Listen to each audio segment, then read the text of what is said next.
18 विज्ञापन ही विज्ञापन। इस पाठ के माध्यम से मोहन राकेश ने विज्ञापनों के बढ़ते प्रचलन पर व्यंग किया है। आज संसार की प्रत्येक वस्तु बिकाऊ है, जिस कारण विज्ञापनों की भरमार ने जीवन में उथल पुथल मचा दी है। संसार की प्रत्येक वस्तु विज्ञापित की जाने लगी है। लेखक अपने को भी किसी वस्तु का विज्ञापन समझने लगा है। मेरे पड़ोसियों की मुझ पर ऐसी कृपा है कि रात को सोने तक और सुबह उठने के साथ ही मुझे गजलें, भजन और गीत और उनके साथ साथ चाय, तेल और सिरदर्द की टिक्कियों के विज्ञापन सुनने पड़ते हैं। अब तो मुझे ये विज्ञापन सुनने की ऐसी आदत हो गई है कि अन्यत्र कहीं भी मैं गालिब की गजल सुनता हूँ या सूरदास का भजन सुनता हूँ या कोई अच्छा सा गीत सुनता हूँ तो मेरे दिमाग में अपने आप ये शब्द गूंजने लगते हैं। क्या आपके सिर में दर्द रहता है? सिर दर्द से छुटकारा पाइए कि एक गोली लीजिए, सिर दर्द गायब। परिणाम ये है कि अब मेरे लिए कोई गजल नहीं रही, कोई गीत नहीं रहा। सब किसी न किसी चीज का विज्ञापन बन गए हैं। दिन भर ये गीत भरे विज्ञापन मेरा पीछा करते रहते हैं। पहले बहुत मीठे गले से रहना नहीं देश वीराना है कि लय, और उसके तुरंत बाद क्या आपके शरीर में खुजली है? खुजली का नाश करने के लिए एक ही रामबाण औषधि है। भगत कबीर क्या कर सकते हैं? खुजली कंपनी उनके जिस रचना पर चाहे अपने मोहर चस्पा सकती है।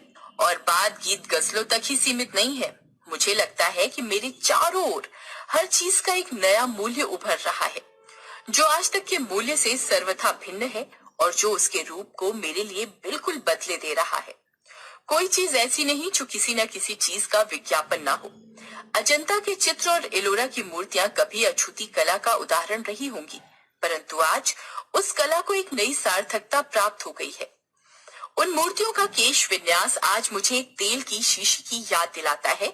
उनकी आंखें एक फार्मेसी का विज्ञापन प्रतीत होती हैं और उनका समूचा कलेवर एक पेट्रोल कंपनी की कलाभिरुचि को प्रमाणित करता है। जिन हाथों ने उन कलाकृतियों का निर्माण किया था, वे हाथ भी आज एक बिस्कुट कंपनी की विकास योजना के विज्ञापन के रूप में सार्थक हो रहे हैं। देश के कोने कोने में बिखरे हुए जितने मंदिर हैं, जितने पुराने किले और खंडहर हैं, जितने स्तंभ और स्मारक हैं, वे सब इसलिए हैं कि लोगों में यातायात के प्रति रुचि जागृत करे, पर्यटन व्यवसाय को प्रोत्साहन मिले, विदेश से लोग आकर उनकी तस्वीरें खींचे और अपनी प्रियतमाओं के पास भेजें। मीनाक्षी और रामेश्वरम के शिखर और खजुराहो के कक्ष इस दृष्टि से भी उपयोगी हैं कि वे एक विशेष ब्रांड के सीमेंट की मजबूती को व्यक्त करने के लिए प्रतीक बन सके। कश्मीर की सारी पार्वत्य सुषमा, वहाँ की नवयुवतियों का भाव सौंदर्य और वहाँ के कारीगरों की दिन रात की मेहनत, ये सब इस बात को विज्ञापित करने के लिए है कि सफेद रंग का वो शहद जो बंद डिब्बों में मिलता है सबसे अच्छा शहद है। बर्नार्ड शॉ के नाटक हमें ये बताने के लिए छापे जाते हैं कि ब्रिटेन की किस प्रेस की छपाई अच्छी है। प्रशांत सागर में अणुबम हमें इस बात की चेतावनी देने के लिए गिराए जाते हैं कि जब तक हमारे बच्चों का भविष्य सुरक्षित नहीं है और भारत और पाकिस्तान में कश्मीर के लिए लड़ाई सिर्फ इसलिए लड़ी जाती है कि वहाँ के सेबों का मुरब्बा बहुत अच्छा होता है, जिसे सिर्फ एक कंपनी तैयार करती है। विधना ने इतनी बारीक बीनी से ये जो धरती बनाई है और मनुष्य ने विज्ञान के प्रयोग से उसमें जो 4 चांद लगाए हैं, वे इसलिए कि विज्ञापन कला के लिए उपयुक्त भूमि प्रस्तुत की जा सके। उत्तरी ध्रुव से दक्षिणी ध्रुव तक कोई कोना ऐसा न बचा होगा जिसका किसी न किसी चीज के विज्ञापन के लिए उपयोग न किया जा रहा हो। हर चीज हर जगह अपने अलावा किसी भी चीज और किसी भी जगह का विज्ञापन हो सकती है। गेहूं की फसल एक कपड़े के मिल का विज्ञापन है, क्योंकि नई फसल से प्राप्त हुए नए पैसे का एक ही उपयोग है कि उससे कपड़ा खरीदा जाए। कपड़े की मिल डबल रोटी की बेकरी का विज्ञापन है, क्योंकि मिल में काम करने वाले तभी काम कर सकते हैं जब वे डबल रोटी खाएंगे। और बेकरी वाटरप्रूफ जूतों का विज्ञापन है, क्योंकि जब तक वाटरप्रूफ जूते न होंगे तब तक बारिश में इंसान डबल रोटी जैसी साधारण चीज भी प्राप्त नहीं कर सकता। बहुत सी चीजें एक दूसरे का विज्ञापन है। फूल इत्र की शीशी का विज्ञापन है, इत्र की शीशी फूलों का विज्ञापन है। पत्र लेखक का विज्ञापन है तो लेखक पत्र का विज्ञापन है। श्रृंगार प्रसाधनों का विज्ञापन है और श्रृंगार प्रसाधन सौंदर्य के विज्ञापन है। बहुत सी चीजें स्वयं अपना विज्ञापन है। जैसे उपदेश, आलोचना, नेतागिरी आदि। मतलब ये कि जहां जाएं, जिधर जाएं, जहां रहें, जैसे रहें, इन विज्ञापनों की लपेट से बच नहीं सकते। घर में बंद होकर बैठ जाएं तो विज्ञापन रोशनदानों के रास्ते हवा में तैरते आते हैं। क्या आज आपने दांत साफ किए हैं? सवेरे उठते ही सबसे पहले क्लोरोफिल वाले टूथपेस्ट से दांत साफ कीजिए। याद रखिए, दांतों को रोगों से बचाने का यही एक साधन है। घर से निकले तो हर दोराहे, चौराहे और सड़कों के खंभों पर विज्ञापन। खतरे से सावधान, धोखे से बचिए। इनको पढ़ने से बहुतों का भला होगा। अखबार उठाएं, विज्ञापन। पुस्तक उठाएं, विज्ञापन। बस में बैठें, विज्ञापन। क्या आपका दिल कमजोर है? क्या आपका जिस्म टूटता रहता है? गोया कि आपकी व्यक्तिगत जिंदगी व्यक्तिगत बिल्कुल नहीं है। उसे केवल इन विज्ञापन दाताओं के परामर्श से ही जिया जा सकता है। विज्ञापन कला जिस तेजी से उन्नति कर रही है, उससे मुझे भविष्य के लिए और भी अंदेशा है। लगता है ऐसा युग आने वाला है जब शिक्षा, विज्ञान, संस्कृति और साहित्य, इनका उपयोग केवल विज्ञापन कला भर के लिए ही रह जाएगा। वैसे तो आज भी इनका खासा उपयोग इस कला के लिए होता है। बहुत सी शिक्षण संस्थाएं ऐसी हैं जो सांप्रदायिक संस्थाओं का विज्ञापन मात्र हैं। कई कला केंद्र कुछ स्वनाम धन्य लोगों की दानवीरता का विज्ञापन है। अपनी पीढ़ी के कई लेखकों की कृतियां लाला छगनलाल, मगनलाल या इसी तरह के नाम के किसी और लाला की स्मारक निधि से प्रकाशित होकर लाला जी की दिवंगत आत्मा के प्रति स्मारक होने का फर्ज अदा कर रही हैं। मगर आने वाले युग में ये कला 2 कदम आगे बढ़ जाएगी। विद्यार्थियों को विश्वविद्यालय के दीक्षांत महोत्सव पर जो डिग्रियां दी जाएंगी, उनके नीचे एक कोने में छपा मिलेगा, आपकी शिक्षा के उपयोग का एक ही मार्ग है। आज ही आयात निर्यात का धंधा प्रारंभ कीजिए। मुफ्त सूची पत्र के लिए लिखिए। हर नए आविष्कारक का मुस्कुराता हुआ चेहरा टेलीविजन पर आकर कुछ इस तरह निवेदन करेगा, मुझे ये कहते हुए हार्दिक प्रसन्नता हो रही है कि मेरे प्रयत्नों की सफलता का सारा श्रेय रबर के टायर बनाने वाली कंपनी को है, जिसके प्रोत्साहन और प्रेरणा से मैंने इस दिशा में कदम बढ़ाया था। विष्णु के मंदिर खड़े होंगे जिनमें संगमरमर की सुंदर प्रतिमा के नीचे पट्टी लगी होगी। इस मूर्ति और इस भवन के निर्माण का श्रेय लाल हाथी के निशान वाले निर्माताओं को है। वास्तुकला संबंधी अपनी सभी आवश्यकताओं के लिए लाल हाथी का निशान कभी मत भूलिए। और ऐसे ऐसे उपन्यास हाथ में आए करेंगे जिनकी सुंदर चमड़े की जिल्द पर एक और बारीक अक्षरों में छपा होगा। साहित्य में अभिरुचि रखने वालों को इक्का मार्का साबुन बनाने वालों की एक और तुच्छ भेंट।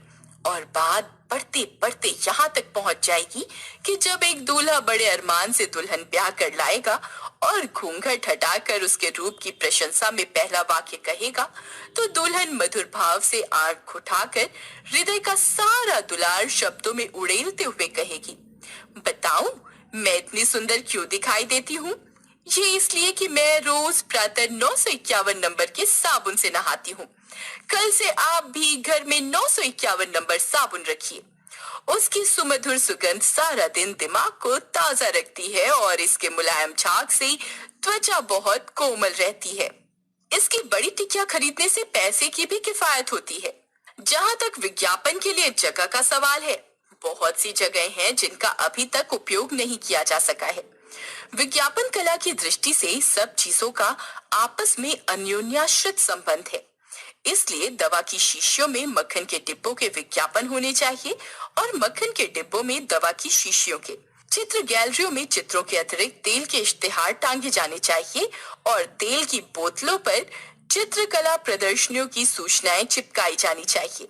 कंबलों और दुशालों में चाय और कोको के इश्तिहार बुने जा सकते हैं। नमदे और गलीचे रबर सोल के जूतों के विज्ञापन का आदर्श साधन हो सकते हैं। बैंकों की दीवारों पर लॉटरी और रेस कोर्स के विज्ञापन लिखे जा सकते हैं।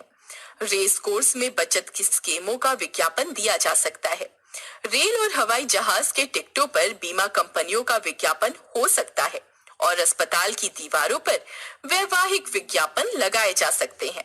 ये तो आने वाले कल की बात है, पर आज की स्थिति ये है कि मुझे हर जगह विज्ञापन ही विज्ञापन दिखाई देता है। जहाँ विज्ञापन हो वहाँ भी, जहाँ ना हो वहाँ भी। मेरा दिमाग हर चेहरे, हर आवाज और हर नाम का संबंध किसी न किसी विज्ञापन के साथ जोड़ देता है।